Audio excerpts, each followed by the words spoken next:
কিছু বলুন স্যার, আপনি হতে পারেন না স্যার, প্লিজ বলুন sir, please sir, please sir, please আমাদের বলে যান কি করে হলো স্যার, প্লিজ স্যার।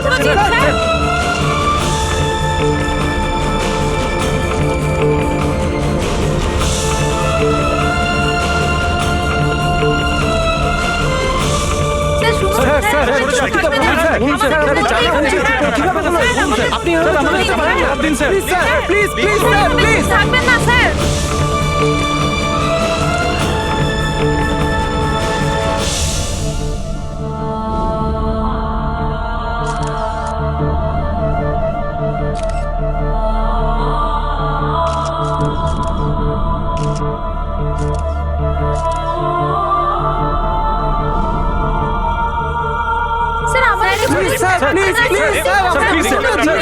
কিছু তো বলুন sir, sir please sir, please আমাদের স্যার, স্যার আমাদের শুনুন স্যার, স্যার চুপ থাকবেন স্যার, স্যার আমাদেরকে জবাব দিতেই হবে স্যার, আপনারা বলুন স্যার, প্লিজ শুনুন স্যার, প্লিজ স্যার, স্যার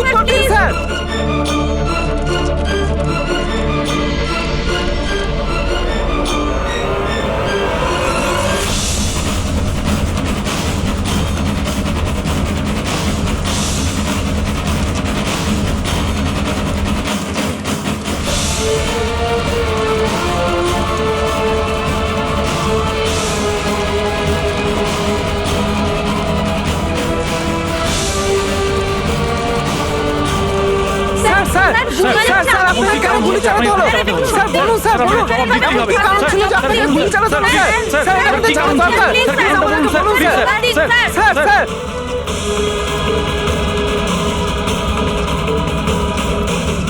গুলি চালানো কি এমন হয়েছিল যে গুলি চালানো বলুন স্যার, স্যার আপনাকে জবাব দিতেই হবে স্যার, প্লিজ স্যার। স্যার দয়া, কি হয়েছে দয়ার স্যার? এরা বলছে যে আমি নাকি ওকে গুলি করেছি। ওরা মিথ্যে বলছে, আমি জানি যে দয়া।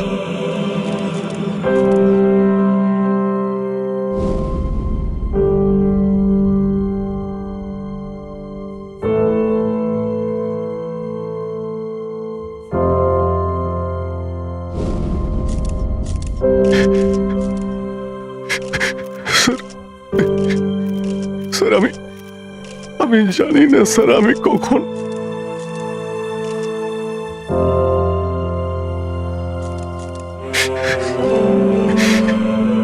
দয়া।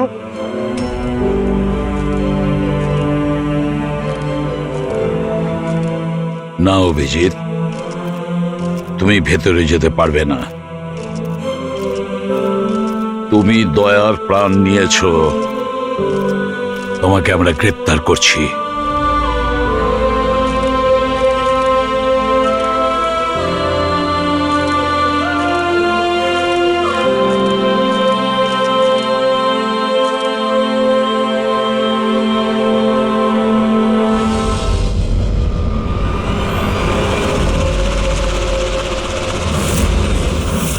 স্যার, যার খুন হয়েছে তার নাম ডিকে, একজন প্রাইভেট ডিটেকটিভ। ওর কাজের লোক লাশটা দেখেছে সকালে।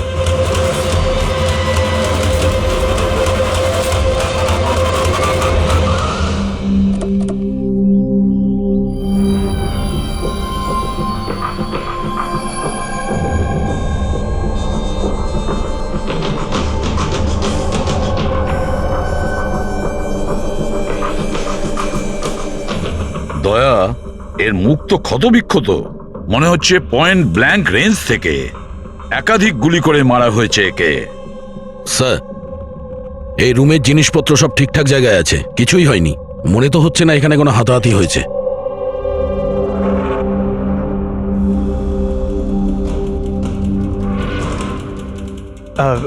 স্যার, স্যার এই কাভার্ড আর লকার তো খোলা আছে, আর সব জিনিসপত্র নিজের জায়গায় আছে। দেখে তো মনে হচ্ছে যে কেউ এতে হাতি দেয়নি।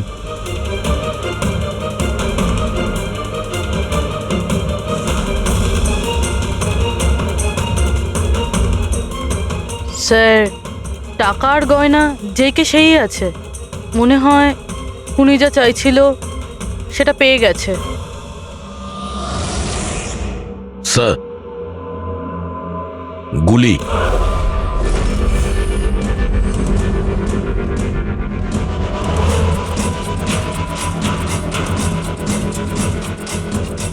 3টে গুলি চলেছে দয়া।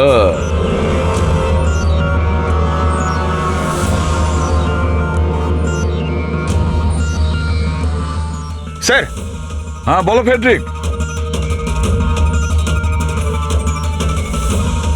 স্যার এই জানলাটার কাঁচ সরানো হয়েছে, তার মানে খুনি এখান থেকেই পালিয়েছে। হ্যাঁ,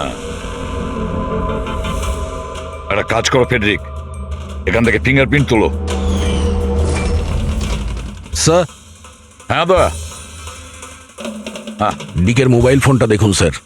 মরার আগে ডিকে কোনো সঞ্জয়কে 3বার কল করেছে। সঞ্জয়? ওই সঞ্জয়কে আপনি চেনেন? না সাহেব। রাত 1টা থেকে 2:30-এর মধ্যে 3বার। সঞ্জয়ের ডিটেল বের করো। স্যার, আর হ্যাঁ দয়া, অভিজিৎ তো এখনো এলো না, তুমি ওকে ফোন করে বলনি এখানে আসতে ক্রাইম সিনে? হ্যাঁ স্যার বলেছিলাম, মনে হয় কোনো জ্যামে আটকে গেছে। জ্যামে আটকে গেছে? ওকে ফোন করো আর বলো এখানে তাড়াতাড়ি আসতে।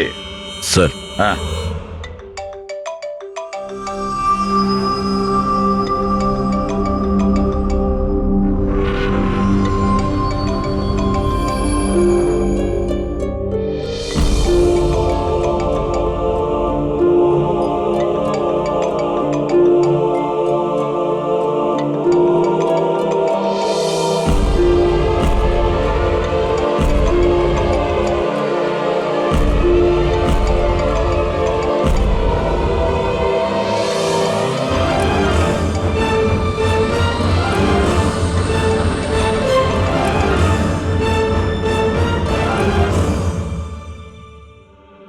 হ্যাঁ দয়া, অভিজিৎ কি বলছে, কোথায় ও?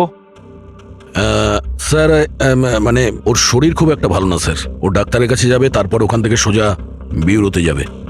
কোনো প্রবলেম আছে? না স্যার, কোনো প্রবলেম নেই। বুঝতে পারছি না, অভিজিৎ দিল্লি থেকে আসার পর কেমন অদ্ভুত আচরণ দেখছি ওর মধ্যে।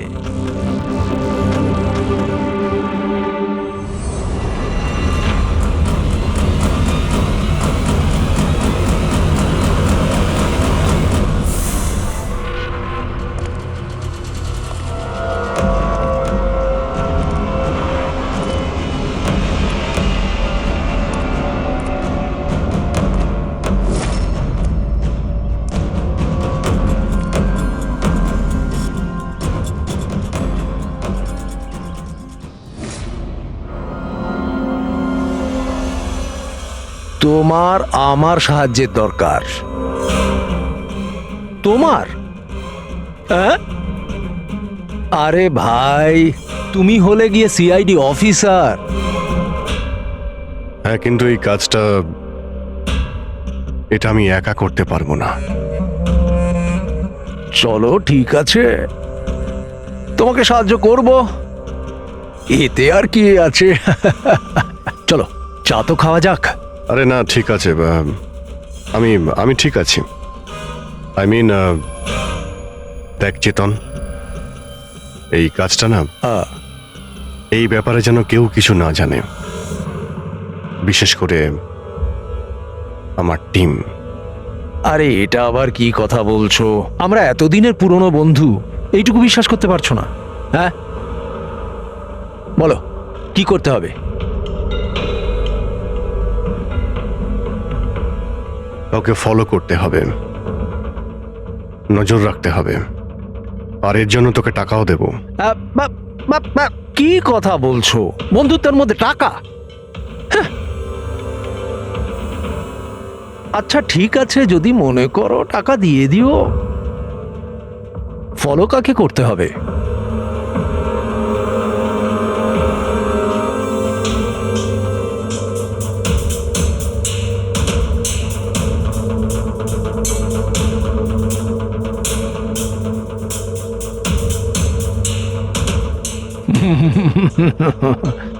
অভিজিৎ, মনে হচ্ছে তুমি ভুল করে ভুল ছবি দিয়ে দিয়েছো। ভুল ছবি আমি দিইনি, একেই তোকে ফলো করতে হবে। এ কোথায় যায়, কি করে, কার সঙ্গে দেখা করে, সবকিছু রাত 10টা থেকে সকাল 6টা পর্যন্ত। আর প্লিজ কোনো প্রশ্ন করবি না, যা বলেছি তাই করবি, ব্যাস। ওকে? ওকে।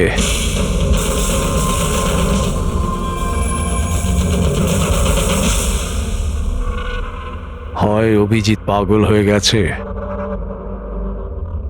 না হলে বিরাট বড় কোনো গেম চলছে।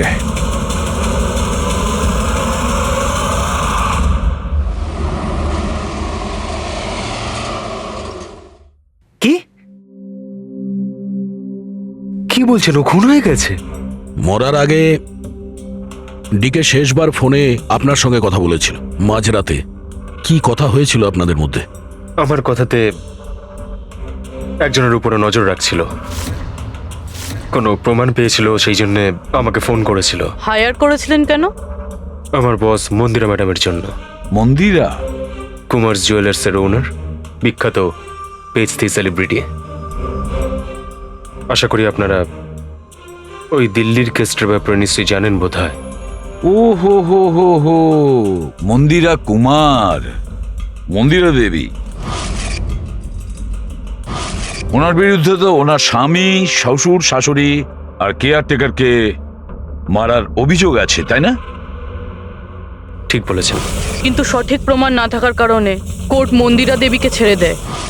আর তার কিছুদিন বাদেই মন্দিরা দেবীর পার্সোনাল অ্যাসিস্ট্যান্ট ঈশানা আত্মহত্যা করে নেয়।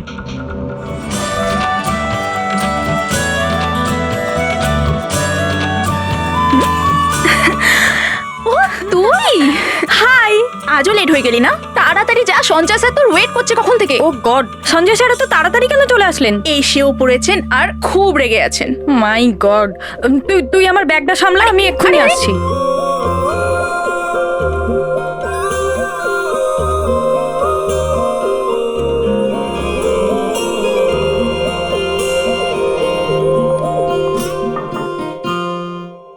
মে I come in sir? Come in. Sorry sir, sorry I am so sorry sir. কটা বাজে বলো তো তুমি? এটা কোনো অফিসে আসার টাইম হলো? স্যার ট্রাফিক খুব বেশি ছিল। কি ট্রাফিকের কথা বলছো তুমি? রোজ একই কথা বলে যাও তুমি। হ্যাঁ, এই অফিসের বাকি লোকজনও তো ওই ট্রাফিক পেরিয়ে আসে, তাই না? হ্যাঁ বলো কুমার। না 30শে ডিসেম্বরের আগে কিচ্ছু করা সম্ভব নয়। আরে তুমি তো এটা জানো যে 30শে ডিসেম্বরে মন্দিরা ম্যাডামের একটা ইভেন্ট রয়েছে মুম্বাইতে, তার আগে কিছুই করা সম্ভব নয়। হ্যাঁ হ্যাঁ,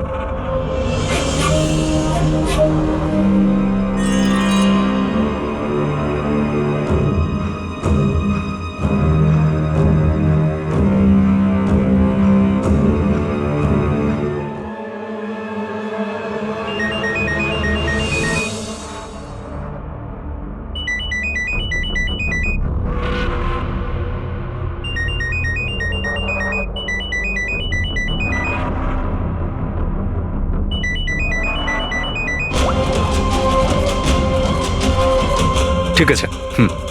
ওকে।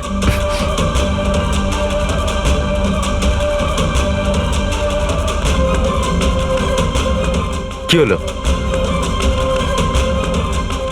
হ্যাঁ, কি হয়েছে নাকি? বাইরে ওভাবে কি দেখছো?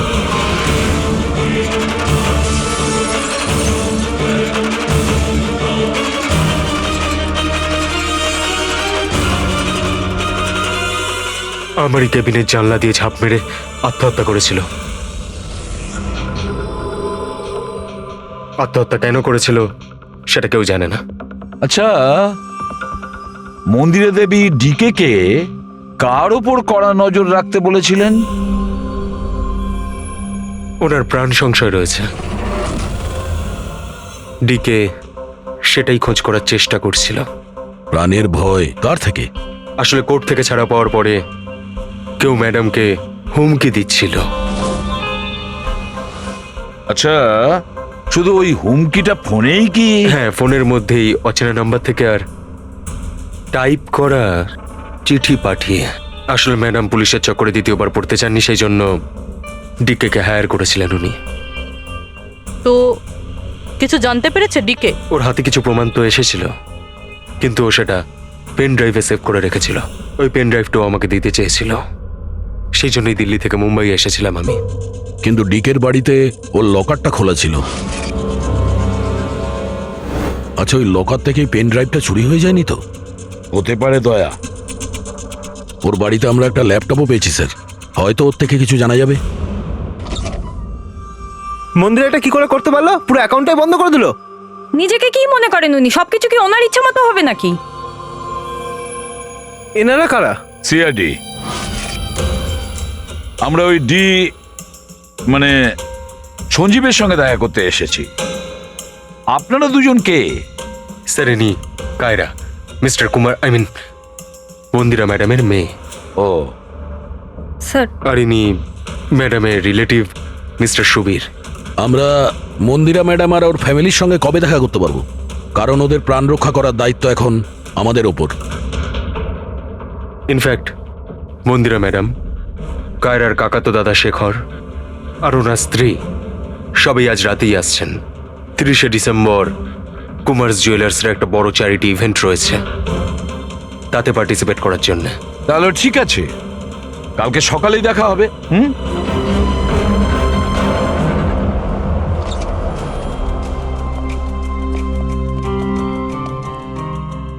এসব কি হচ্ছে?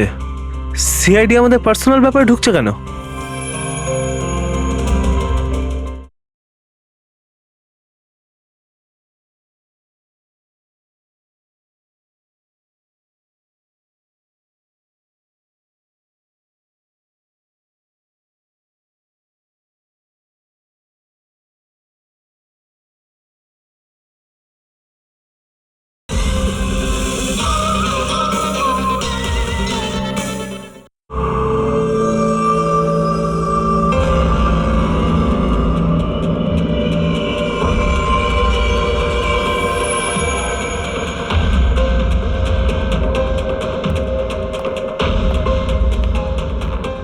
Good morning sir. Good morning. Hello sir, এখন কেমন আছেন আপনি? Murder investigation sir, private detective DK sir, বাড়িতেই মারা গেছে স্যার। এটা পুরো কেস ফাইল স্যার।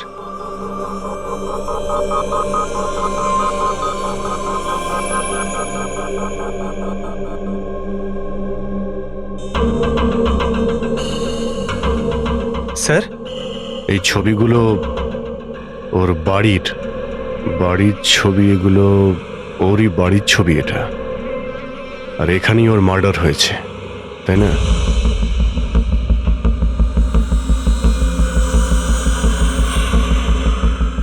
হ্যাঁ, এখানেই ওর মার্ডার হয়েছে। পঙ্কজ, ঘুরিয়ে কেন জিজ্ঞেস করছেন? আমরা এইমাত্র তো সেটাই বললাম। সেটাই তো স্যার, মনে হচ্ছে ওনার শরীর এখনো ঠিক হয়নি, কোনো গন্ডগোল মনে হচ্ছে স্যার।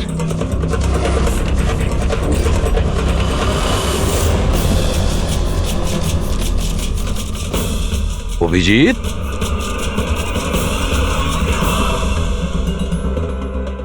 Good morning sir. কি হয়েছে তোমার? হ্যাঁ, কোন জগতে ছিলে?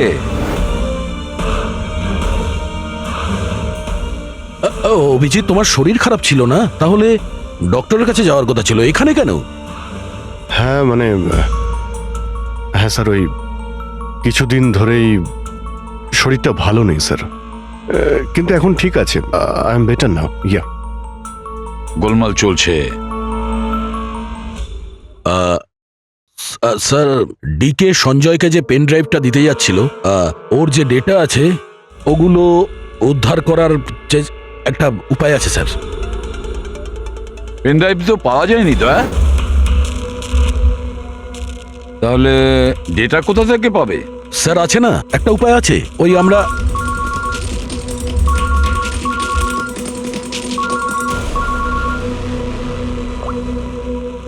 হ্যাঁ, বলো সলুকে। হ্যাঁ,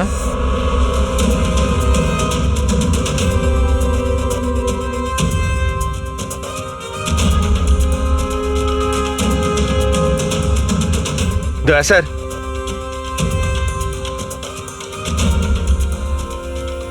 স্যার, অভিজিৎ স্যারের শরীর এখনো ঠিক মনে হচ্ছে না। কেন?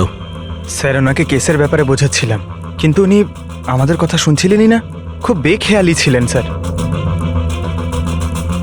ফ্রেডি স্যার মন্দিরের ব্যাপারে সব ডিটেলস বের করতে হবে। নিউজ পেপারে, টিভিতে যাই এসেছে সব।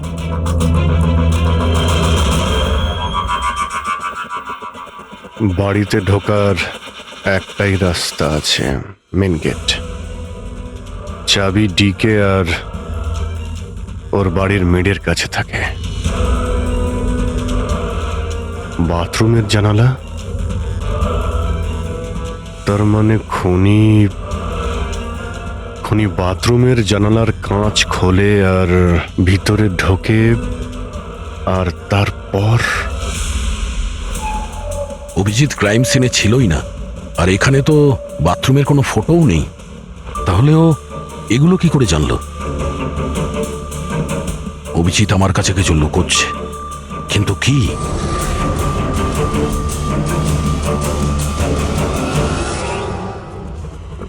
ডিকের কম্পিউটার থেকে যে ডেটাগুলো ডিলিট হয়েছে সেটা ওর অনলাইন অ্যাকাউন্ট থেকে বের করা যেতে পারে। বাস একবার এই পাসওয়ার্ডটা ম্যাচ হয়ে যাক।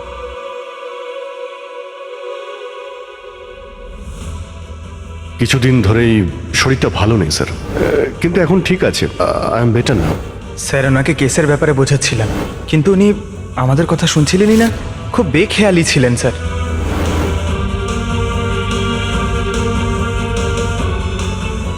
Yes sir, sir password match হয়ে গেছে।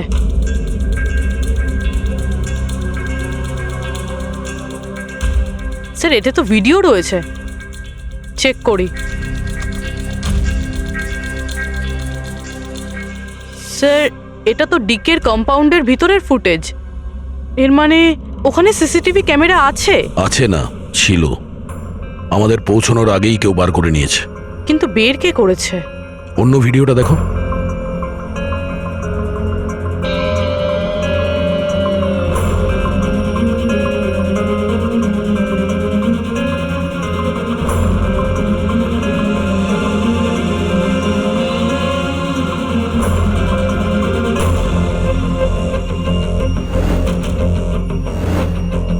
এটা কি করে সম্ভব?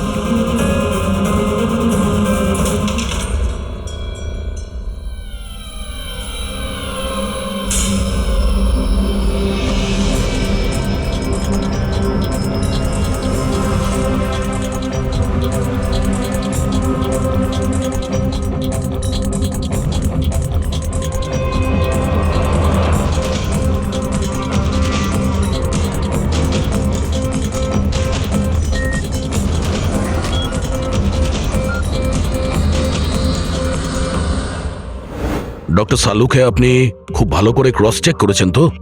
মানে বন্দুক তো আমাদের কাছে নেই, তাই বলছিলাম কোথাও কোনো ভুল? না দয়া, কোনো ভুল নেই। আমি একবার নয় 10 বার ক্রস চেক করেছি। মানছি যে বন্দুকটা আমাদের কাছে নেই, কিন্তু বন্দুকের রেকর্ড তো আমাদের কাছে আছে। সেই গুলিটা যা দিয়ে ডিকে মারা হয়েছে, সেই গুলিটা ওর বন্দুক থেকেই চলেছিল।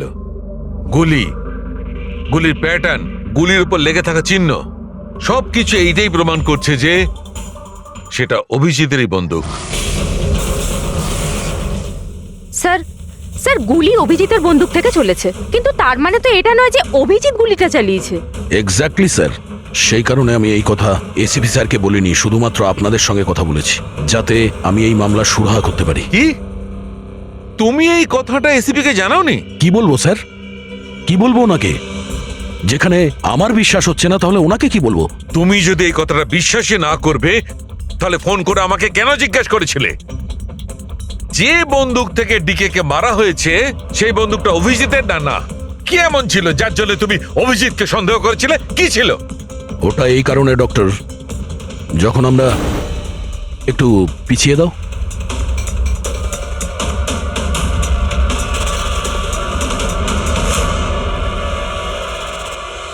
অভিজিৎ ডিকের বাড়িতে, আর দয়া তারপরেও তুমি অভিজিৎকে বাঁচানোর চেষ্টা করছো। দেখো দয়া, অভিজিৎ আর তোমার বন্ধুত্বকে আমি খুবই শ্রদ্ধা করি, তার কদরও করি, কিন্তু ডিউটি, নিজের দায়িত্ব, সব সম্পর্ক সব বন্ধুত্ব থেকে বড় হয় না। আর এই কথাটা নিশ্চয়ই আমি তোমাকে বুঝিয়ে বলতে যাব না। স্যার পোক্ত কোনো প্রমাণ ছাড়া অভিজিৎ স্যারকে সন্দেহ এটা প্রমাণ নয় তো কি পুরবি? অভিজিৎ ডিকের বাড়িতে ঢুকেছিল, এটা যদি প্রমাণ নয় তো কি পুরবি? অভিজিৎ স্যার ডিকের ঘরে গেছিল সেটা আমরা দেখেছি, কিন্তু উনি ডিকেকে মেরেছেন এটা তো আমরা দেখিনি। স্যার এটাও তো হতে পারে ওনার বন্দুক দিয়ে ডিকেকে অন্য কেউ মেরেছে। হতেই পারে, এটা হতে পারে যে অভিজিতের বন্দুক দিয়ে ডিকে কে অন্য কেউ মেরেছিল, কিন্তু এই অবস্থায় অভিজিতের বন্দুকটা অভিজিতের কাছে থাকার কথা নয়। তোমাদের কি অভিজিৎ এ কথা বলেছে? ও কি বলেছে যে ওর বন্দুকটা হারিয়ে গেছে? বন্দুক হারিয়ে যাওয়ার কোন রিপোর্ট দেখিয়েছে? ও সব সময় তোমাদের সঙ্গে ছিল, কিন্তু ও কি বলেছে যে অদ্ভুত পোশাক পরে ও ডিকের ঘরে কেন ঢুকেছিল, আর তাও বাথরুমের কাঁচ ভেঙে? বলো বলো। স্যার, আপনার এই সমস্ত প্রশ্নের উত্তর আমি অভিজিৎকে জিজ্ঞাসা করব, কিন্তু ততক্ষণের জন্য এসিপি স্যারকে আপনি কিচ্ছু বলবেন না। দেখো তোমরা এই ব্যাপারটা সামলে নাও, কিন্তু ব্যাপারটা আমার ভালো লাগছে না। Please doctor, please. ঠিক আছে, কাল সকাল পর্যন্ত। দয়া, আমি কাল সকাল পর্যন্ত তোমাদের সময় দিচ্ছি। হয় তোমরা সত্যিটা আবিষ্কার করো, নয় এই সমস্ত কথাটা নিজে এসিপি কে বলে দাও। তুমি যদি এসিপি কে কথা না জানাও, তাহলে আমি নিজে প্রদ্যুম্নকে এই সমস্ত ব্যাপারটা বলবো।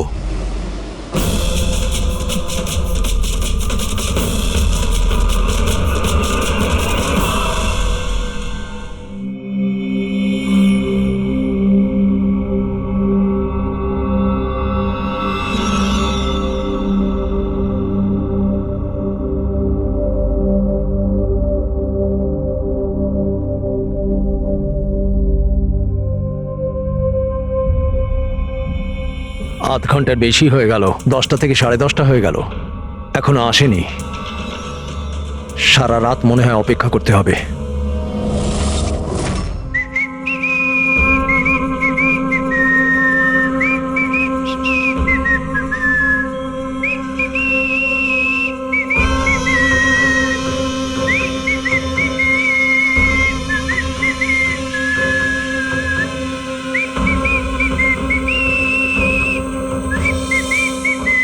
ভুল ছবি আমি দিইনি, একেই তোকে ফলো করতে হবে।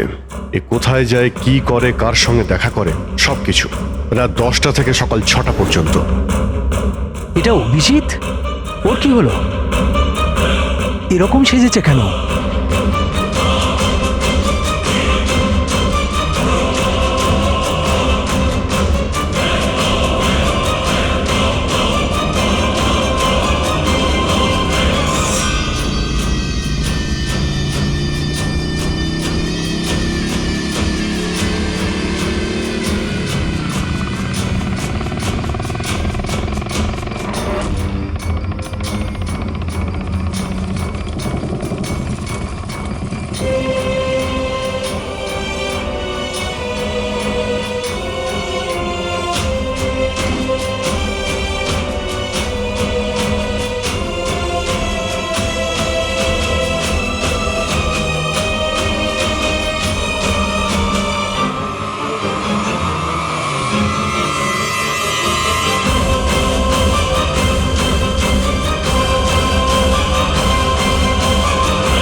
স্যার, দিল্লি থেকে সকলে এসে গেছেন।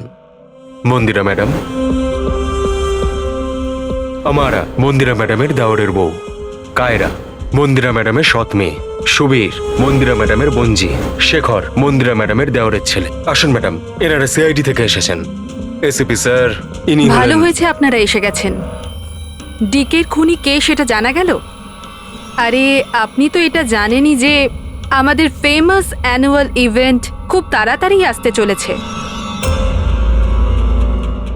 আই হোপ যে আপনি আমার সিকিউরিটির সব ব্যবস্থাই করে রেখেছেন। দেখুন, আপনি আমাকে ভুল ভাববেন না, কিন্তু আমি কোনো চান্স নিতে চাইছি না অ্যাকচুয়ালি। এই ইভেন্টটা আমার কাছে খুব বেশি ইম্পর্ট্যান্ট, কিন্তু আমার প্রাণের থেকে বেশি নয়।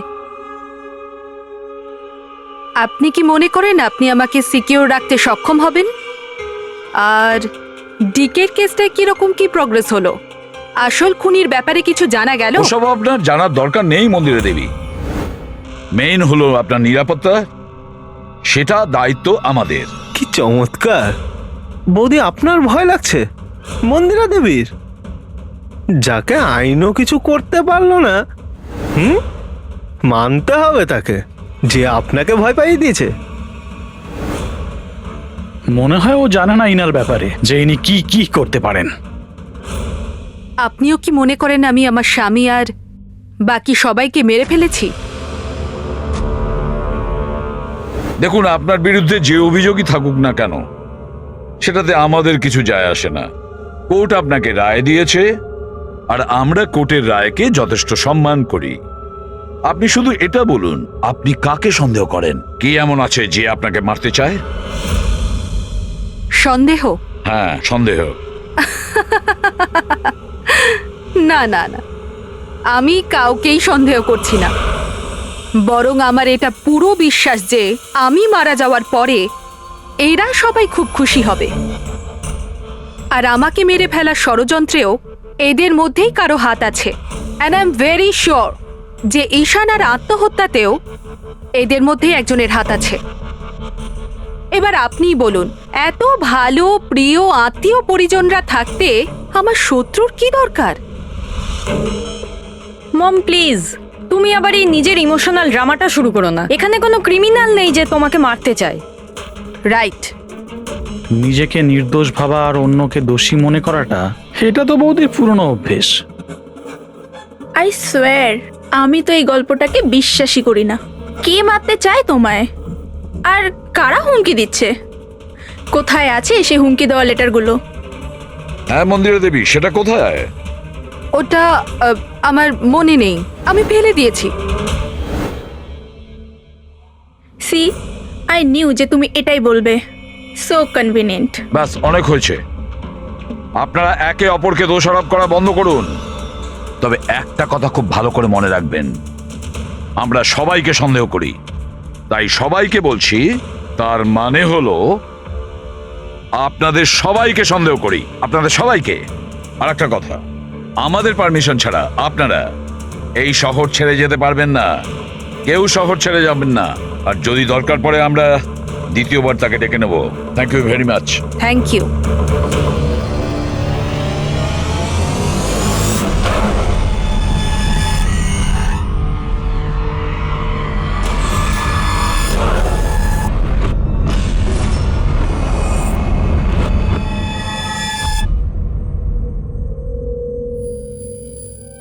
এটা এটা আমি?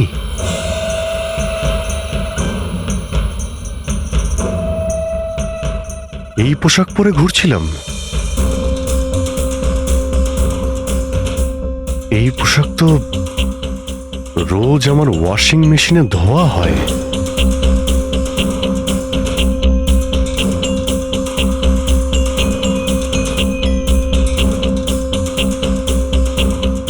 আর এই জুতো,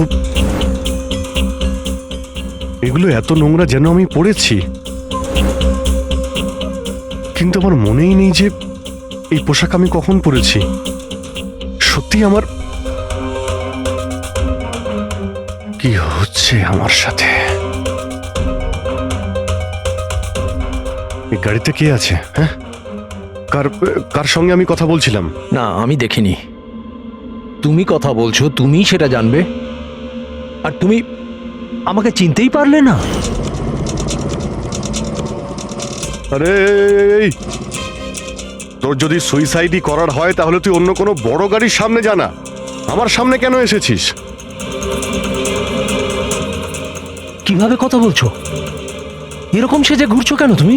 এই, ইট ইজ মাই স্টাইল, টনির স্টাইল। তুই কে? আমি কে? আমাকে চেনো না? হ্যাঁ, আর এই টনিটাকে? আরে টনি আমি আবার কে? আরে অভিজিৎ, দেখো, কোনো কেসের জন্য তুমি যদি এরকম করে থাকো আমাকে বলে দাও। এভাবে ভয় দেখেও না। আচ্ছা, কে অভিজিৎ?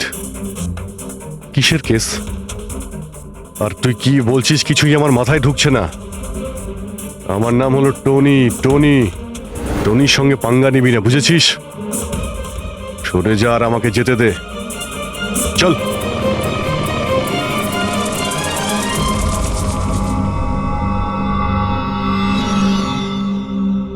এই অভিজিৎ নিজেকে টনি কেন বলছে? টনি? কে টনি? সত্যি তোমার কিছুই মনে নেই? না, আমার কিছুই মনে নেই, সত্যি বলছি আমি। তার মানে তুমি গাড়িতে ওদের সাথে কথা বলছিলে, তারপরে তুমি গেস্ট হাউসের ভেতরে গেলে। Guest house? হ্যাঁ, তার কিছুক্ষণ পরে তুমি বাইরে এলে। আমি গেস্ট হাউসের ভিতরে গেলাম? ভিতরে গিয়ে আমি কি করলাম? হ্যাঁ, তুই দেখেছিস কিছু করেছিলাম আমি? আমি কি করে দেখবো, আমি তো বাইরে ছিলাম না। সব কি হচ্ছে?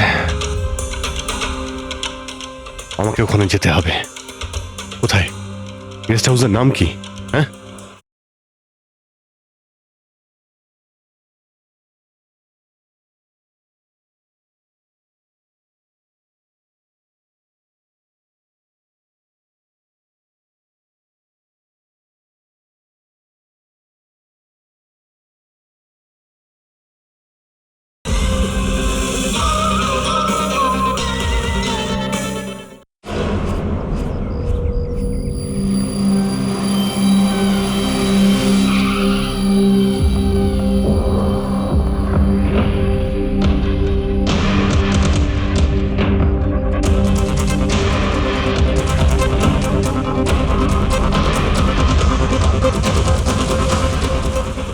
স্যার, রক্ত।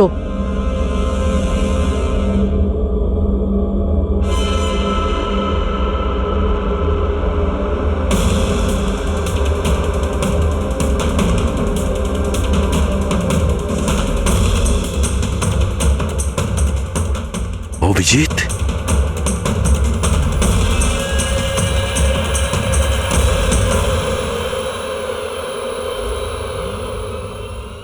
দয়া, তুমি এখানে? তোমার ফোন ট্র্যাক করে, আর এই প্রশ্ন তো আমিও তোমাকে করছি অভিজিৎ, তুমি এখানে কি করছো?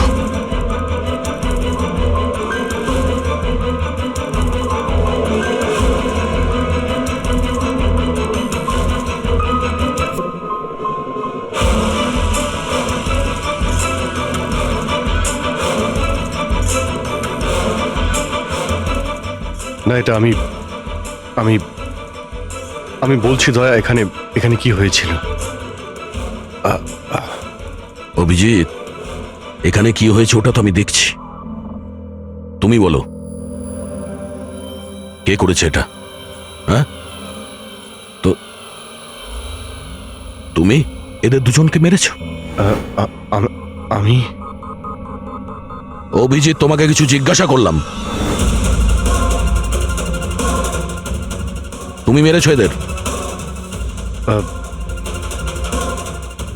স্যার স্যার স্যার, আপনি অভিজিৎ স্যারকে দোষ দিচ্ছেন। আমার দোষ দেওয়ার কোনো ইচ্ছা নেই পুরবী, তুমি নিজে দেখছো না এখানে দুটো লাশ পড়ে আছে, রক্তে ভেসে গেছে, আর সিআইডি অফিসার অভিজিৎ লাশের মধ্যে থেকে এই ব্যাচটা তুলছে, বা এটা বলতে পারো প্রমাণ চুরি করছে। অভিজিৎ, আমি তোমাকে আবার জিজ্ঞাসা করছি, তোমার সাথে অপরাধীদের মতো ব্যবহার করতে আমাকে বাধ্য করো না। কি করবো দয়া, আমি কি বলবো? যদি আমি বলি যে এই কাজটা আমি করিনি, তুমি মানবে? যদি বলি যে আমি জানি না যে আমি করেছি নাকি করিনি, আই নো আমি ভুলভাল বলছি, কিন্তু কিন্তু তোমরা তো আমাকে চেনো। অভিজিৎ, আমার সামনে যে প্রমাণগুলো পড়ে আছে ওগুলো দেখে আমরা কিছু বলতে পারবো না। আমাকে আমার ডিউটি করতে হবে।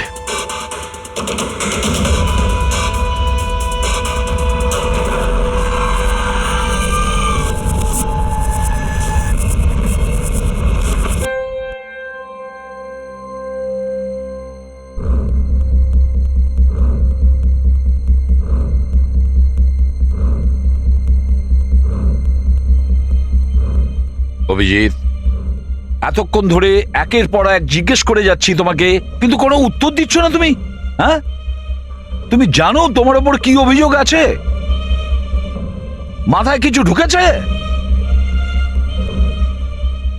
স্যার ওই এক মিনিট, ব্যাস। তোমার কাছে এটা আশা করিনি। এত কিছু ঘটে গেল, তুমি আমাকে বলনি কেন? আমাকে বলনি দয়া?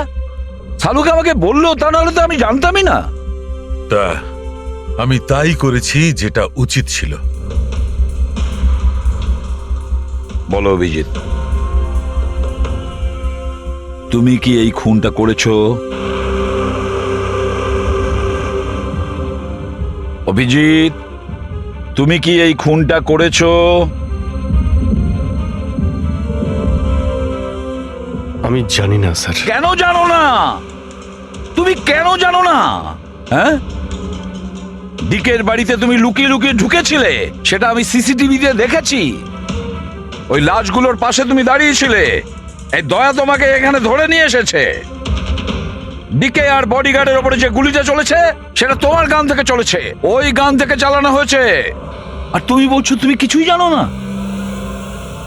আমার চোখের ওপর চোখ রেখে তুমি বলো, বলো তুমি এই খুন করোনি। বলো তুমি এইগুলো কিছুই জানো না। বললাম তুমি জানি না স্যার, আমি কিছুই জানি না স্যার। সরি। কি বলবো আপনাকে, আমি কি বলবো স্যার? যখন আমি বুঝতেই পারছি না যে আমি ডিকের বাড়িতে কেন গিয়েছিলাম, কি করে সমস্ত খুন আমার বন্দুক থেকে হচ্ছে, আমি জানি না স্যার। স্যার আমি তো ডিকিকে চিনি না, ওর বডিগার্ডদের আমি চিনি না, আমি মন্দিরাকেও চিনি না, আমি তো স্যার নিজেকেও চিনি না।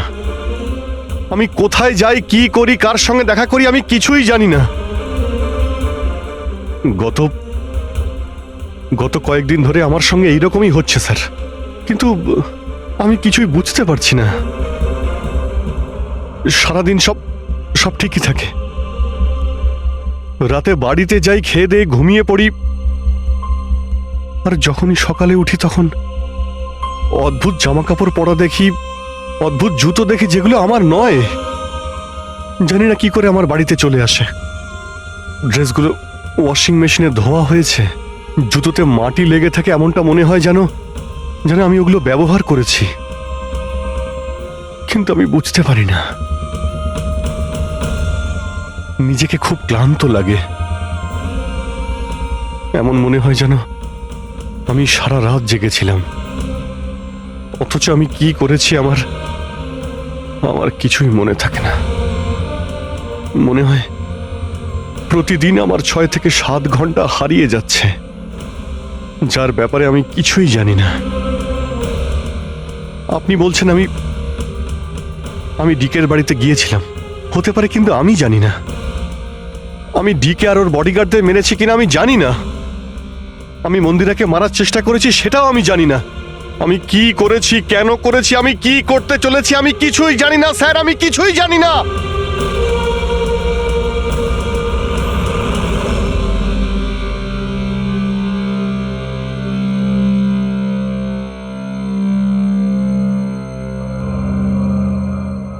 দেখো অভিজিৎ, এই মুহূর্তে তুমি নিজের জন্যে আর অন্যদের জন্যেও বিপজ্জনক। আমি তোমাকে একা ছাড়বো না, আমি তোমাকে নজরবন্দি রাখবো, আর দয়া তোমার ওপর নজর রাখবে।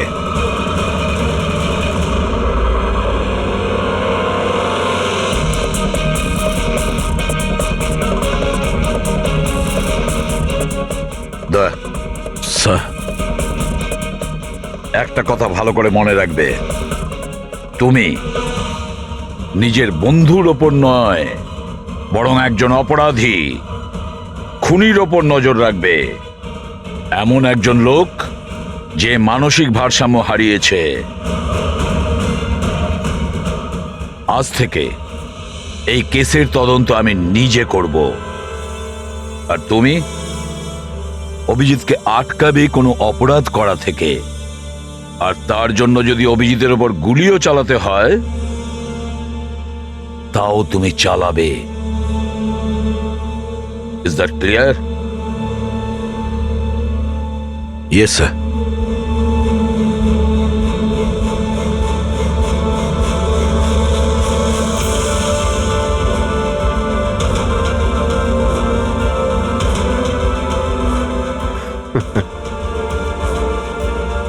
হাত করা পড়িয়ে দাও ভাই। শুনলে তো, মানসিক অবস্থা ঠিক নেই আমার। কখন কি করে বসি কিছুই জানি না। আটকাও আমায়,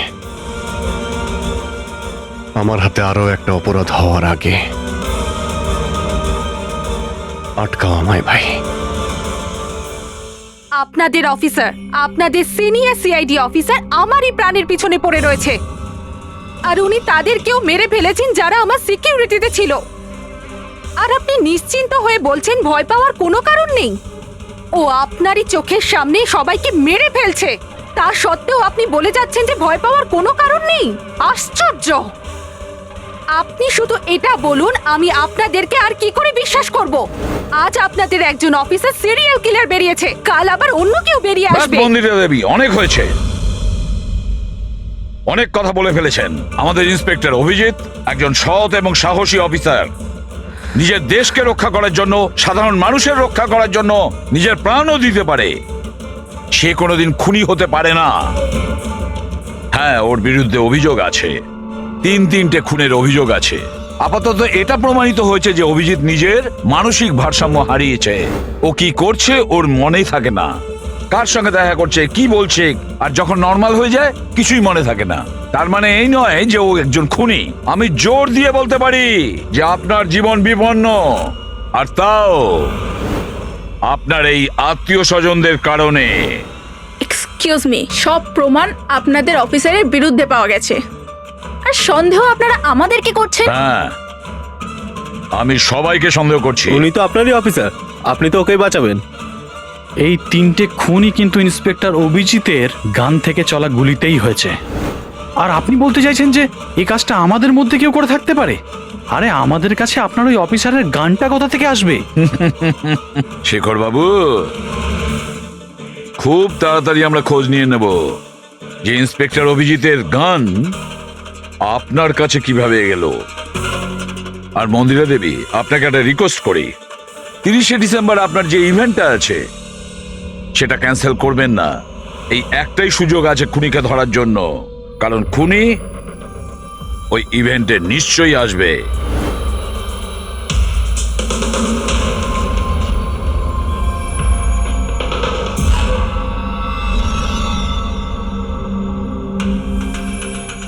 স্যার স্যার হ্যাঁ সঞ্জয়, কি হচ্ছে? স্যার, আপনি অভিজিৎ স্যারের ব্যাপারে কিছু বলছিলেন যে ওনার ভিতরে অন্য একজনের প্রতিফলন ঘটে, স্মৃতিশক্তি ওনার, মানে উনি আগের দিন রাতের কথা মনে করতে পারেন না। হ্যাঁ, তো ঠিক এরকমই, এক্স্যাক্টলি এরকমই অন্য আরেকজনের সাথেও হয়েছিল। কার সঙ্গে বলুন? স্যার, ঈশানা। ঈশানা? যেদিনও আত্মহত্যা করেছিল তার কিছুদিন আগে থেকেই একদম এরকমই আচরণ করতে শুরু করেছিল। কি অদ্ভুত রকম হয়ে গিয়েছিল, অন্য মনস্ক থাকতো। যেদিন আত্মহত্যা করেছিল তার কিছুদিন আগে থেকেই একটা অদ্ভুত রিংটোন সেট করেছিল নিজের ফোনে, আর তারপর সেই দিন হঠাৎ করে ওই রিংটোনটা বাজতে শুরু করলো। আর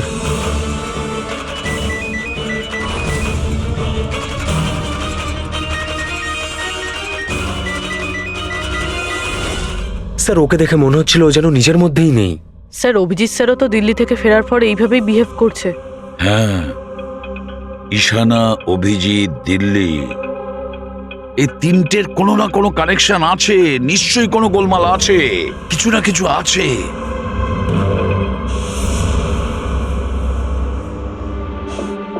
কফি।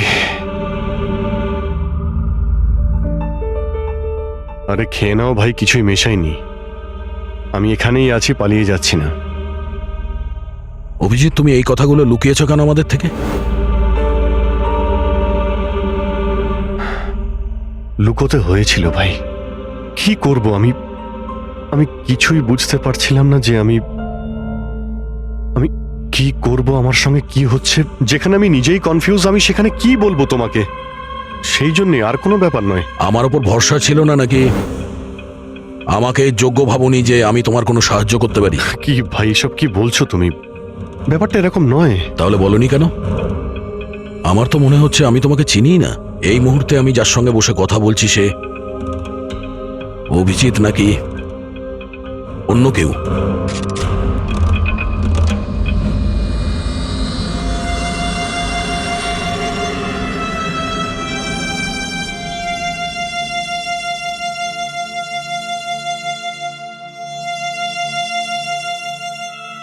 আমি তোমার কোনো ক্ষতি করব না। অভিজিৎ হই বা টনি, স্বপ্নেও তোমার কোনো ক্ষতি করব না। বন্দুক দেখানোর দরকার নেই। বিষয়টা তা নয় যে তুমি আমার কোনো ক্ষতি করবে। বিষয় এটা যে আমি এখানে শুধুমাত্র আমার ডিউটি করছি, আর আমি কোনো চান্স নিতে চাই না। আমি তো তোমাকে হয়তো চিনি না।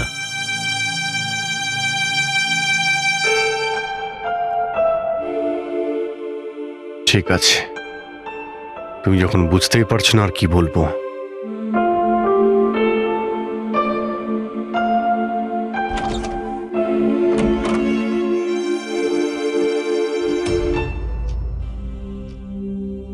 ডক্টর মহেশ, আমি আপনাকে পুরো ব্যাপারটা জানিয়েছি।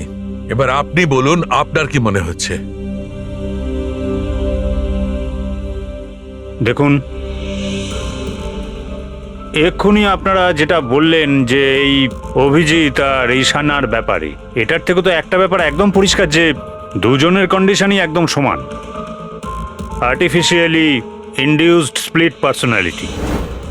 এটাকে যদি সোজা ভাষায় আপনাদের বোঝাই তাহলে এই কন্ডিশনে পেশেন্টের মস্তিষ্কে তার এই নিজের ব্যক্তিত্ব ছাড়াও অন্য আরও একটা ব্যক্তিত্ব প্ল্যান্ট করা হয়, যেটা কোনো বিশেষ কারো আদেশ বা নির্দেশ অনুযায়ী চলাচল করে। আর এটাকে এমনভাবে সেট করা হয় যাতে ওই ব্যক্তিত্ব বিশেষ ধার্য করা সময়ে বিশেষ ধরনের ট্রিগার পেলে ওই ব্যক্তিত্বকে সম্পূর্ণ প্রভাবিত করে। আর যতক্ষণ এই প্রভাব চলতে থাকে সে পুরনো ব্যক্তিত্বের বিষয়ে না তো কিছু জানতে পারে আর না তার সেই পুরনো ব্যক্তিত্ব সম্বন্ধে কিছু স্মরণে থাকে। এটা হলো মানুষের মস্তিষ্ক। এই মস্তিষ্কের দুটো ভাগ রয়েছে। সচেতন মস্তিষ্ক মানে কনসাস স্টেট অফ মাইন্ড, যার মধ্যে আমরা এখন আছি। অচেতন মস্তিষ্ক মানে semi conscious state of mind, মানে যখন আমরা ঘুমিয়ে থাকি তখন সক্রিয় হয়। আর কখনো কখনো জেগে থাকার সময়ও কোনো নেশার বা কোনো ওষুধের প্রভাবেও আমাদের অচেতন মস্তিষ্ক সক্রিয় হয়ে ওঠে। সচেত আর অচেত দুটো অবস্থাতেই মস্তিষ্ক ভিন্ন ভিন্ন কাজ করে, কিন্তু এই অবস্থাতে দুটো মস্তিষ্কই যা চিন্তা করে, কোনো কথা বা কোনো স্মৃতি সব সেভ করে নেয়।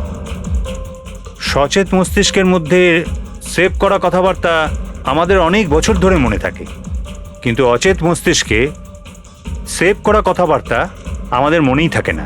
ডক্টর মহেশ, এটা একটা হিপনোটাইজের মতো সম্মোহন, যাতে মানুষের মস্তিষ্ককে পুরো কন্ট্রোল করে যা কিছু করানো যায় রোবটের মতো, আর পরে কোনো বিশেষ আওয়াজ করে ওই সম্মোহনটাকে ভেঙে দেওয়া যায়, মানুষের কিছুই মনে থাকে না। না না না ডক্টর সালুকে, সম্মোহন একদম আলাদা প্রক্রিয়া। সম্মোহন অবস্থায় আপনি মানুষকে ততক্ষণই কন্ট্রোল করতে পারেন যতক্ষণ সে সম্মোহিত আছে। সম্মোহিত অবস্থা থেকে একবার বেরিয়ে আসার পর তাকে আবার সম্মোহিত করতে হয়। এখানে ব্যাপারটাই পুরো আলাদা। এখানে মানুষের মস্তিষ্কে একটা ঘটনা যা আদৌ ঘটেইনি, একটা ব্যক্তি যার কোনো অস্তিত্বই নেই, তাকে ওই মানুষের মস্তিষ্কের ভিতরেই প্ল্যান্ট করা হয়। তার মস্তিষ্কে এই কথাটাই ফিট করা হয়। আচ্ছা, তার মানে এত কিছু অভিজিতের সঙ্গেও ঘটেছে। কোনোভাবে অভিজিৎ ওই ট্রিগারগুলো পেয়ে যায়, যার কারণে টনি জেগে যায়। Exactly sir. রাতে অভিজিৎ ঘুমিয়ে পড়ার পর নিশ্চয়ই কোনো না কোনো আওয়াজ শুনতে পায়, যেটা ওই টনির জন্য একটা ট্রিগারও হতে পারে। হয়তো ওই আওয়াজটা শুনেই টনি জেগে যায়, কিন্তু অভিজিৎ সেখানেই ঘুমিয়ে থাকে। টনি জেগে যায় যে টনি আসলে খুনি, একজন বদমাশ, একজন অপরাধী। আর অভিজিৎ যাদেরকে চেনে ও তাদের কাউকেই চেনে না। যদি এটাই হয়তো অভিজিতের ভেতরে টনিকে কোনোভাবে কমেন্ট দেওয়া হয়েছে, মন্দিরাকে মেরে ফেলার জন্য, তাহলে 30শে ডিসেম্বর ইভেন্টে টনি এর পরিণাম দেখতে চায়। মন্দিরাকে মেরে ফেলার চেষ্টা করবে 2 দিন পরেই, 30শে ডিসেম্বর।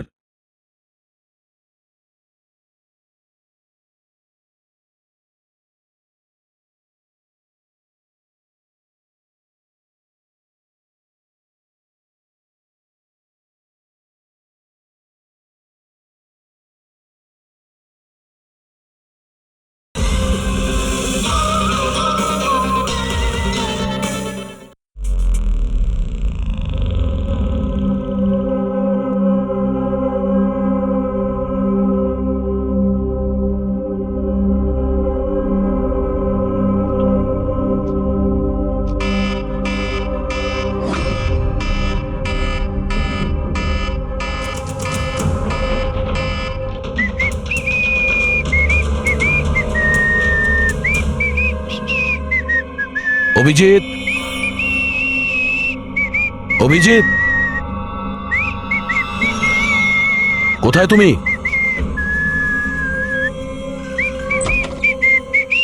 অভিজিৎ, অভিজিৎ, ওই শুনতে পাচ্ছ না?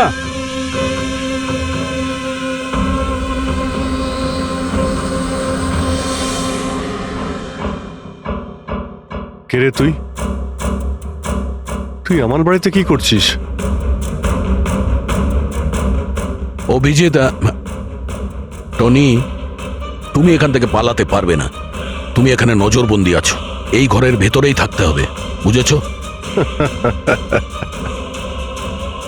টনিকে তার কাজ করতে দে। যদি আমার রাস্তাতে বাধা দিস তাহলে জীবনটাও হারাবি তুই। চল এবার যেতে দে। বাড়ির বাইরে না, ভেতরে। হাত সরা, হাত সরা। তোকে তো বললাম যে আমাকে তুই বাধা দিস না। আমার মাথা গরম করিস না। আমার কাজের সময় কেউ বাধা দিতে পারবে না আমায়। চল। টনি, তুমি কোথাও যাবে না, এখানেই থাকবে তুমি, বুঝেছো? কি বললি? টনির গায়ে হাত তুললি তুই? টনির গায়ে হাত তুললি তুই? অভিজিৎ, অভিজিৎ, অভিজিৎ,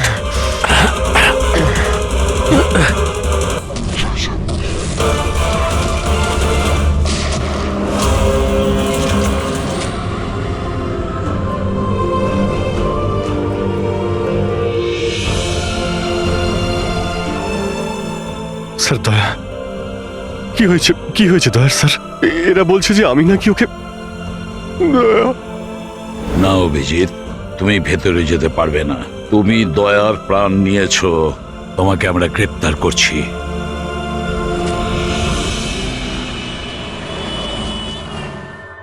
ঈশানার ফোন রেকর্ডে ডক্টর তানিয়ার নাম কয়েকবার এসেছে। আপনাদের মধ্যে কেউ চেনে ডক্টর তানিয়াকে? আত্মহত্যা করার আগে উনি ডক্টর তানিয়ার সাথে দেখা করেছিলেন কি? এই ডক্টর তানিয়া কোনো ডেন্টিস্ট নয় তো? মারা যাওয়ার আগে ঈশানা কয়েকবার একজন ডেন্টিস্টকে দেখিয়েছিল। আমার নাম তো মনে নেই, কিন্তু হতে পারে ইনিই সেই। যতদূর আমার মনে হয় ইনি কোনো ডেন্টিস্ট তো নন। কিছুদিন আগে সিআইডি অফিসার অভিজিৎ এখানে ছিল। Yes ma'am. ওই পুরো সপ্তাহে এখানে যারা যারা ছিলেন তার পুরো লিস্ট আমার চাই। আর ওনার থাকার সময়ের এই লবিতে থাকা সিসিটিভি ফুটেজও চাই।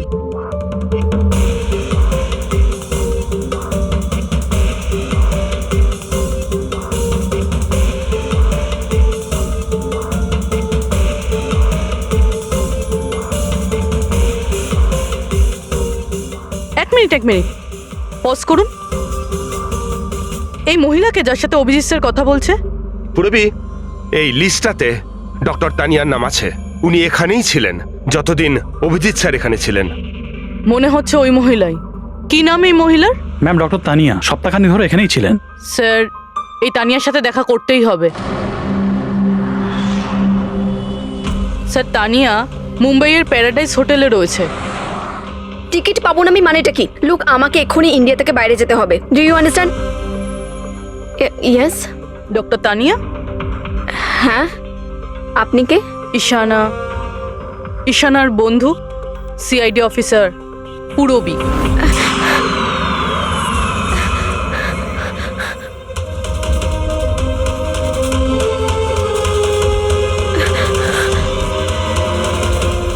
পালানো অত সহজ নয়।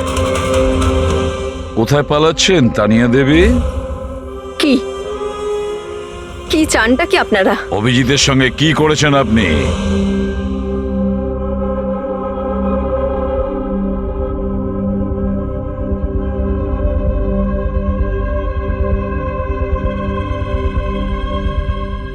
ঈশানা আর অভিজিতের ব্রেনের ওপর আমি এক্সপেরিমেন্ট করেছি। ঈশানাকে আত্মহত্যা করার জন্য আর অভিজিৎকে একটা মার্ডার করানোর জন্য আমি প্রোগ্রাম করেছিলাম। কিভাবে কিভাবে সেই প্রোগ্রামটা করেছেন? আর্টিফিশিয়ালি ইলিউশন স্প্লিট পার্সোনালিটির সাহায্যে আমি দুজনের ব্রেনটাকে সেট করি, আর নিজের সেট করা শিডিউলের অনুযায়ী এই দুজনকেই এরকমভাবে প্ল্যান করেছি যে কোনো রকমের আওয়াজ হোক বা রিংটোন বাজুক, আর যখনই আওয়াজ হোক না কেন ওদের সমস্ত অর্ডারগুলি মানতে হবে যে কোনো উপায়ে। ওই ফোন নাম্বারটা যেখান থেকে ওনার কাছে ফোন আসে, কার নাম্বার সেটা? ওটা একটা পিসিও নাম্বার। ঈশানাই আমাকে এই নাম্বারটা দিয়েছিল অভিজিতের ব্রেনে ফিট করার জন্য। কি বললেন আপনি? কি বললেন আপনি? অভিজিৎকে এসব করার জন্য ঈশানা আপনাকে বলেছে? হ্যাঁ। আর ঈশানা যে আত্মহত্যা করেছে সেটা কি? সেটার কারণ কি? ওটা আসলে ঈশানা নিজেই বলেছিল আমাকে করতে। হোয়াট? হ্যাঁ, বলেছিল তো ঈশানাই, বাট আই এম শিওর নিশ্চয়ই এর পেছনে কোনো না কোনো কারোর হাত আছে, যার বিষয়ে আমি জানি না। কেন? সে কেন এগুলো করবে? হয়তো ওর কোনো দুর্বলতা ছিল। যে করেই হোক অভিজিৎকে ওই পরিস্থিতি থেকে বের করতে হবে। নিয়ে চলো একে। চলো। ও বাইরে বেরোতে পারবে না। কেন? আমি অভিজিতের ব্রেনকে প্রোগ্রাম করেছি। সম্মোহন নয়, যে ইচ্ছে হলো আর ভেঙে দিলাম। আমি অভিজিতের ব্রেনের মধ্যে একটা খুনিকে প্ল্যান করেছি, টনিকে। এটাই হলো সেই আর্টিফিশিয়ালি ইনডিউস পার্সোনালিটি, যেটা আর কোনোদিনও বাইরেই আসবে না। আমি যদি চাই তাহলেও অভিজিৎকে কোনোদিন বাইরে বের করতে পারবো না, কিন্তু আমি যদি এরকমটা করি হয়তো অভিজিৎ পাগল হয়ে যাবে বা ও মারাও যেতে পারে। মানে যখনই ট্রিগার হবে টনি মন্দিরাকে মেরেই ছাড়বে, আরও ততক্ষণ থামবে না যতক্ষণ না সত্যিকারে মেরেই ফেলছে মন্দিরাকে। আর এসবের মধ্যে যে আসবে সেই মারা যাবে। মন্দিরাকে মারার জন্য ট্রিগারটা কি? কি ট্রিগার আছে অভিজিতের জন্য? ঈশানার কেসের ট্রিগার ছিল একটা রিংটোন, আর অভিজিতের কেসের ট্রিগার হলো একটা রিমাইন্ডার টোন, একটা বিশেষ ধরনের বিপ, যেটা আমি অভিজিতের মোবাইলে সেট করে দিয়েছি। হ্যাঁ, অভিজিৎ মন্দিরাকে কিভাবে মারবে? কি প্রোগ্রাম সেট করেছো তুমি বলো? ও ততক্ষণ মন্দিরাকে ছুরি দিয়ে স্ট্যাপ করতে থাকবে যতক্ষণ না ও মন্দিরের অনেক রক্ত দেখে ফেলছে। কটা নাগাদ প্রোগ্রাম সেট করা হয়েছে? 10টা নাগাদ। মাই গড, 2 ঘন্টা বাকি আছে। গ্রেপ্তার করো একে।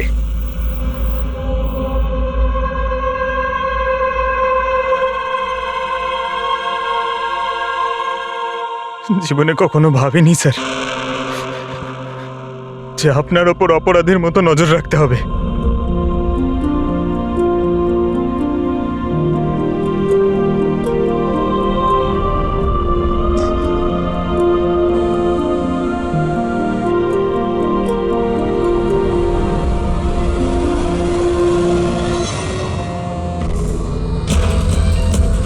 পঙ্কজ, ড্যাম ইট, ফোনটা ধরো।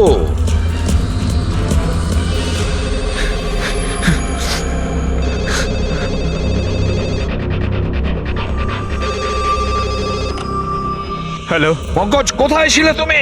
মোবাইলটা ধরোনি কেন? সরি স্যার, আমার ফোন সাইলেন্টে ছিল। স্যার আমি এখানেই আছি অভিজিৎ স্যারের কাছে। শোনো আমার কথা, এক্ষুনি তুমি অভিজিতের ফোনটা সুইচ অফ করো। কি স্যার, ফোন সুইচ অফ করবো? ওর ফোন সুইচ অফ করো যেভাবে আমি বলছি, এখনই, এই মুহূর্তে। অভিজিৎ স্যারের ফোন স্যার? প্রশ্ন করো না, যা বলছি তাই করো। অভিজিতের ফোন বন্ধ করো। দেখো, হাতে আমাদের সময় নেই। অভিজিৎ যে কোনো সময় খুনি হয়ে যেতে পারে। যাও তাড়াতাড়ি। না না,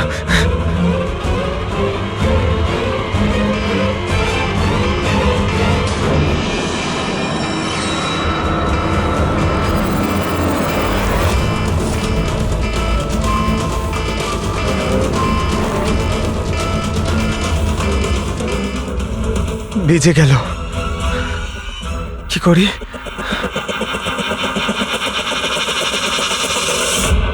অভিজিৎ স্যার, অভিজিৎ স্যার কোথায় গেলেন? Abhijit sir, Abhijit sir,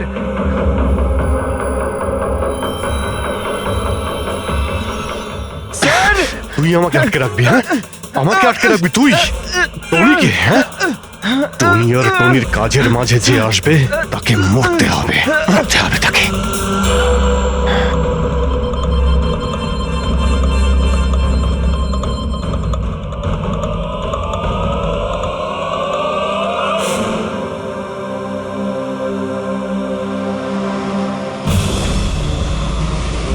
sir এখানেই চ্যারিটি ইভেন্টটা হবে।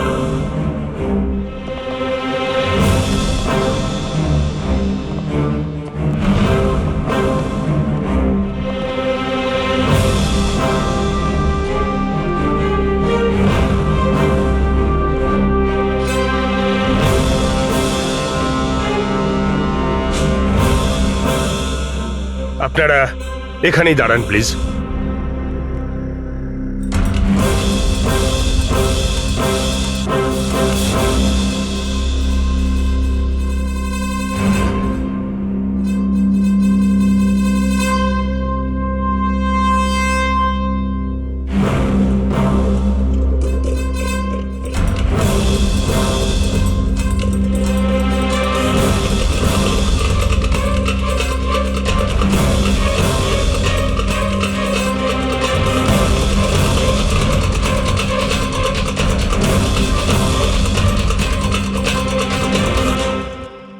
হ্যালো লেডিস অ্যান্ড জেন্টলম্যান, প্রত্যেক বছরের মতো এই বছরের সন্ধ্যাটাও খুবই গুরুত্বপূর্ণ। কারণ হলো মন্দিরা জুয়েলার্স অ্যানুয়াল চ্যারিটি ইভেন্টের জমা করা সম্পূর্ণ টাকাটা দিল্লি ও মুম্বাইয়ের বিভিন্ন অনাথ আশ্রম আর বৃদ্ধাশ্রমগুলিতে দেওয়া হবে। একবার জোরে হাততালি ডিকেসি চ্যারিটির জন্য।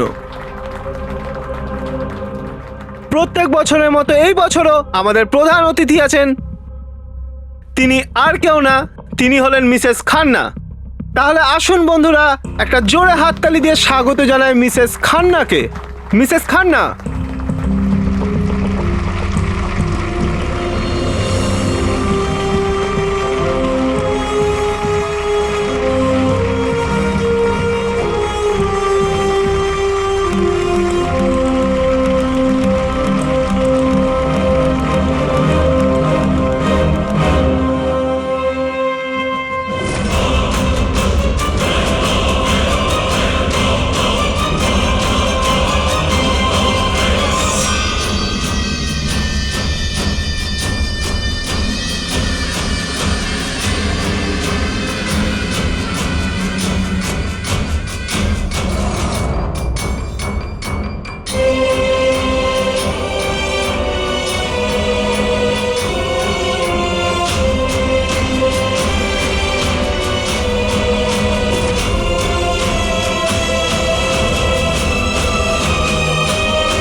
Abhijit sir, Abhijit sir,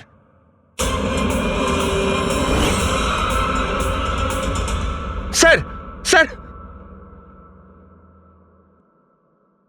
lights on. Mission. Sir sir Abhijit ঠিক আছে? স্যার স্যার ওকে তাড়াতাড়ি নিয়ে চলো, তাড়াতাড়ি এসো।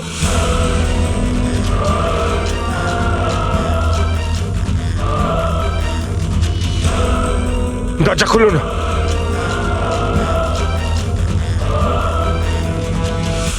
মন্দিরা দেবী, টনি তার মিশন কমপ্লিট করেছে, মন্দিরা দেবীকে মারার। আর আমাদেরকে ভরসা করার জন্য আপনাকে অসংখ্য ধন্যবাদ। আপনারা সবাই আমাকে এখানে আনলেন কেন? আমার তো এখন স্টেজে থাকা উচিত। ম্যাডাম, আমাদের একটা প্ল্যান আছে। প্ল্যান? রবি,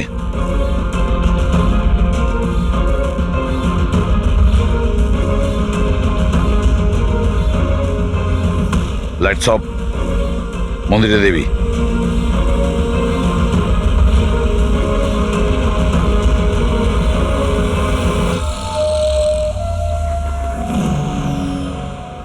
আর আপনার প্রশংসা না করে পারছি না। Thank you. মম, তুমি ঠিক আছো তো? এসব কি? আপনারা আমাদের গ্রিন রুমে লক করে কি করতে চাইছিলেনটা কি? আসল খুনি তো অন্য কেউ, তাই না? স্যার, আপনি সবকিছু মায়ের জীবনের ঝুঁকি নিয়ে করেছেন। যদি সত্যিই মায়ের কোনো ক্ষতি হয়ে যেত তাহলে? এতে তো সত্যি ভীষণ বড় রিস্ক ছিল স্যার, বাট আই হোপ এবার বিপদ কেটে গেছে। বিপদ এখনো কাটেনি, কারণ এই খেলার আসল মাস্টার মাইন্ড এখনো ধরা পড়েনি। গল্প এখনো অনেক বাকি আছে।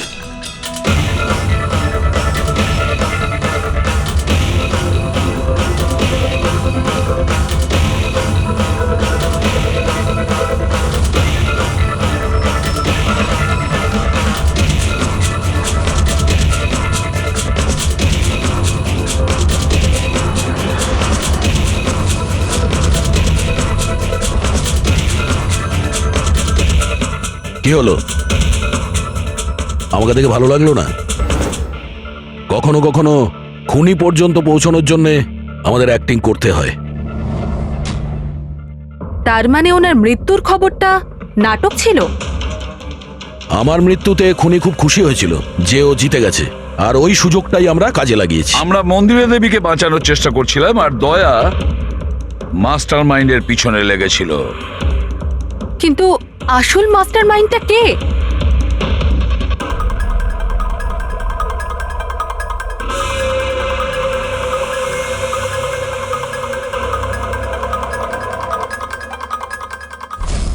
এই, স্যার, স্যার কেউ এই, পালালো ধরো স্যার। ওকে।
অপরাধের রাস্তা সবসময় সংকীর্ণ হয়ে থাকে।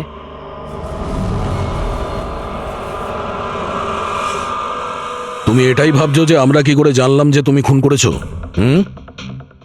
আমরা তো এটা জানতাম যে এই মাস্টার মাইন্ড মন্দিরা দেবীর নিজেরই কোনো লোক। তাই আমার মৃত্যুর পরে আমি সব থেকে আগে এটা খোঁজ নিয়েছি যে আপনাদের মধ্যে কে সে যে অভিজিৎকে চিনতো বা দেখা করেছেন। তারপরে আমার মনে এলো যে ক্রাইম ব্রাঞ্চের সেমিনারের জন্য অভিজিৎ দিল্লি গিয়েছিল।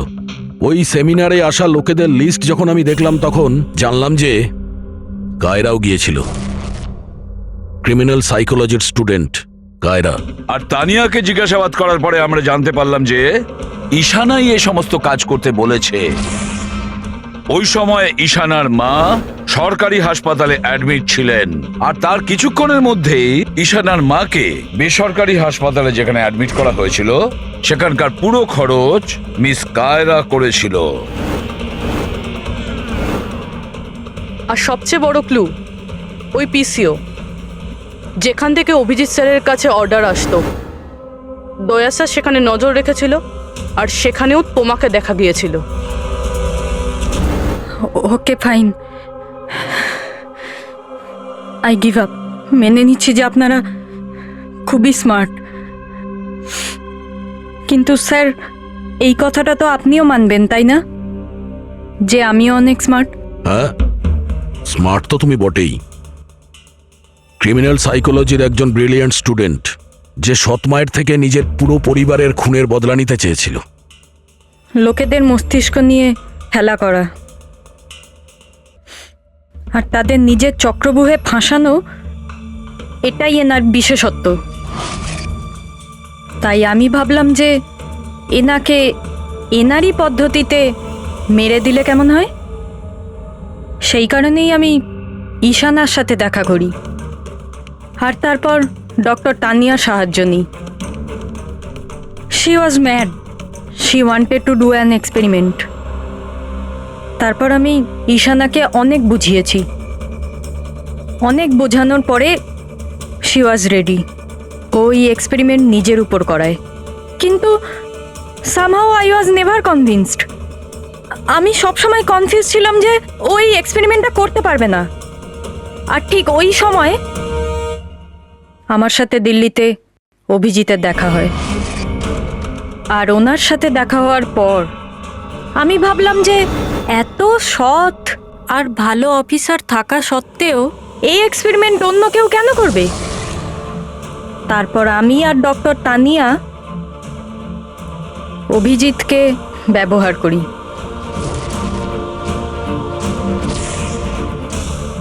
আর আমার এক্সপেরিমেন্ট ওর ওপরে করি। আর ঈশানা আমাদের কোনো কাজে ছিল না, তাই ওকে আমাদের রাস্তা থেকে সরিয়ে ফেলি। ডিকে আর ওই দুজন বডিগার্ড, ওরা তোমার কি ক্ষতি করেছিল? ওদেরকে কেন মেরেছো? এটা এই কারণে করেছি যাতে সমস্ত দোষ অভিজিতের উপর চলে আসে। আর অভিজিতের গান থেকে বুলেট নেওয়ার জন্যে টনি ছিল তো ওর মাথার মধ্যে। হি ওয়াজ দেয়ার। তুমি এতটা নিচে নামতে পারো কায়রা, আমি কখনো ভাবতেও পারিনি। এবার জানতে পেরে গেছো তো? তুমি আমার মা বাবার সাথে, আমার ফ্যামিলির সাথে যেটা করেছো না, তোমার বেঁচে থাকার কোনো অধিকার নেই। আমি এইসব এই কারণেই করেছি যাতে আমি প্রুভ করতে পারি যে পৃথিবীর যে কোনো মানুষের মস্তিষ্কের সাথে খেলা যেতেই পারে, তা সে যত বড়ই সিআইডি অফিসার হোক। কায়রা, তুমি প্রতিশোধের আগুনে একজন সাহসী অফিসারের প্রাণ নিয়ে খেলেছো, আর তাছাড়াও 4 জন নিরীহ লোকের প্রাণ নিয়েছো। ডিকে, ঈশানা আর মন্দিরা দেবীর 2 জন বডিগার্ডকে। ভীষণ অন্যায় করেছো তুমি। আইন তোমাকে কোনোদিন ক্ষমা করবে না। তোমার তো ফাঁসি হবে, ফাঁসি। স্যার আপনি প্লিজ এসব মনে করবেন না, একটা বাজে স্বপ্ন ভেবে ভুলে যান। বাজে? ভয়ানক।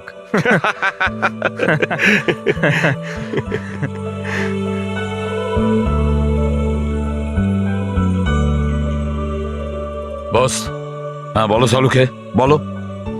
কেস তো সলভ হলো? হ্যাঁ, কেস তো সলভ হলো, কিন্তু কিন্তু কি? বস, অভিজিতের মস্তিষ্কে যে টনিকে প্ল্যান্ট করা হয়েছিল সেই উদ্দেশ্যটা সফল হয়েছে। তারপরে এখন আর কেউ ট্রিগার ধরবে না, ওর কানের সামনে কেউ গান করবে না, যার কারণে অভিজিৎ টনি হয়ে যেত। হ্যাঁ হ্যাঁ, কিন্তু বস, কিন্তু কি? বস, কথাটা এই, টনি অভিজিতের মস্তিষ্ক থেকে কখনো যাবে না। কি? টনি অভিজিতের পার্সোনালিটির অংশ হয়ে গেছে বস। কেউ জানে না যে কবে, কখন, কোথায় সামনে এসে যাবে।